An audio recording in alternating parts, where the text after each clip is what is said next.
Hello mga soon-to-be mommies! Kung ikaw ay nagdadalang tao o may kakilala kang buntis, mahalaga na alam natin ang mga bagay na dapat iwasan para masigurong healthy si baby at si mommy. Ngayong araw, pag-uusapan natin ang 5 bagay na dapat mong iwasan kapag buntis ka. Let's get started! Ngunit bago tayo magpatuloy sa video na ito, huwag kalimutang mag-like at subscribe sa channel na ito.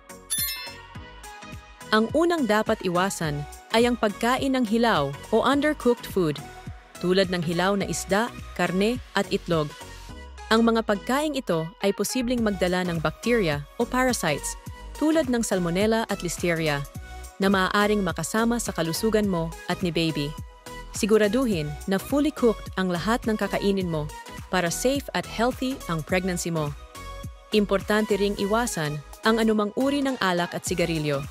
Ang pag-inom ng alak ay maaaring magdulot ng fetal alcohol syndrome na nagdudulot ng developmental problems kay baby. Ganun din sa paninigarilyo na maaaring magpataas ng risk ng miscarriage, premature birth, at low birth weight. Kaya kung nagbubuntis ka, iwasan ang mga ito para maprotektahan si baby. Limitahan ang pag-inom ng kape o anumang may mataas na caffeine content. Ang sobrang caffeine ay maaaring magdulot ng preterm labor o mababang timbang ni baby sa kanyang kapanganakan. Ayon sa mga eksperto, limitahan ang caffeine intake sa 200 mg kada araw, katumbas ng 1 tasa ng kape. Kaya maghinay-hinay muna sa mga caffeine-rich drinks. Bagamat madali lang kumuha ng mga gamot sa botika, dapat umiwas muna sa pag-inom ng anumang over-the-counter medication nang hindi kumukonsulta sa iyong doktor. Ang ilang mga gamot ay maaaring makasama sa iyong pagbubuntis at kay baby.